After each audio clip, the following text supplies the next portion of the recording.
In state houses across the country, 538 faceless electors honoured the wishes of their state's voters. Vice President-elect Harris and I earned 306 electoral votes, well exceeding the 270 electoral votes needed to secure victory.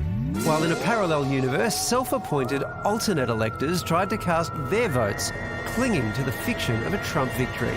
So we have more than enough time to right the wrong of this fraudulent election result. Yep, the president's last stand wasn't exactly dignified. I don't want to go. It's time to go. I don't want to Sir, go. it's time to go. I don't want to go. But it was protracted. The first seeds of doubt over the election's legitimacy planted back in April. It then ramped up with his October appointment of Amy Coney Barrett to the federal Supreme Court. I think this will end up in the Supreme Court, and I think it's very important that we have 9 justices. Post-election, he and his surrogates launched more than 50 legal challenges. But one by one, from Pennsylvania to Michigan, who could forget Michigan? What did you guys do? Take it and do something crazy to it? They were all struck down. The court sent a clear signal to President Trump that they would be no part of an unprecedented assault on our democracy. As the Electoral College made it official, even long-suffering Attorney General William Barr abandoned his emperor. Mercifully, Trump only went out in a hail of ballots. What beats deep in the hearts of the American people is this: democracy. The right to be heard, to have your vote counted. But a staggering 77% of Republican voters still believe the outgoing president's baseless claims. This is for all the fake news stations out there. We the people cannot accept communism in this great country. Martial law. Martial law. And with the anger still simmering, Trump's futile campaign of sabotage may yet haunt the president-elect for years to come. Well, Steve Clemens joins us now from Washington. So, Steve, pinch me. Is it really, really over? It's almost really over. Today, the Electoral College votes were counted, and normally in any normal universe, this would be over completely. But on January 6th, the United States Senate and the United States House of Representatives, they basically count these votes again. And it's usually just a very formal process. Nothing dramatic can happen. But there's always a chance that there's one last little twist in this. But Joe Biden will be the next president of the United States. Does that mean that the Republican politicians that are beginning to peel away from Trump become significant?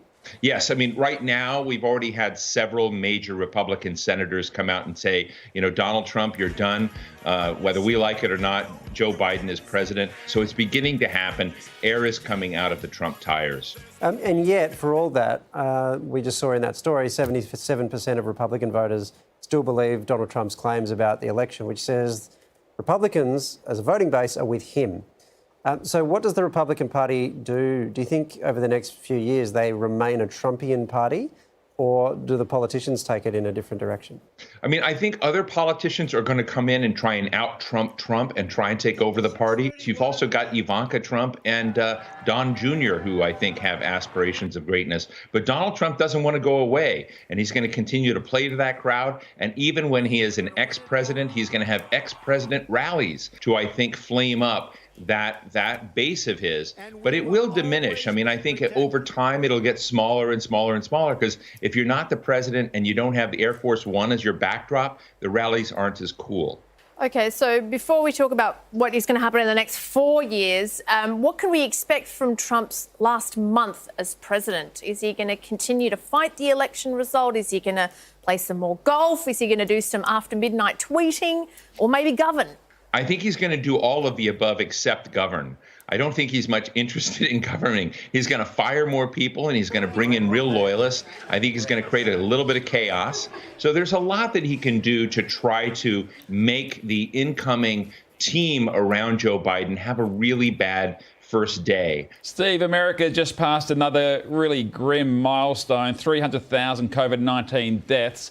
This is what Joe Biden's inheriting. Is there anything he can do beyond praying that the vaccines work?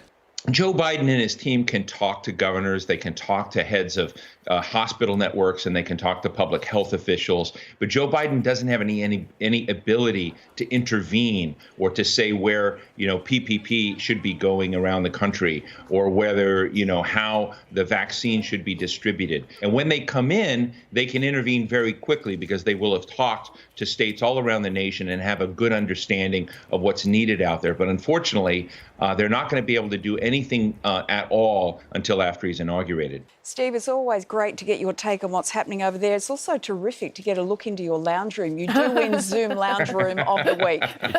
Yeah, exactly. Well, thank you.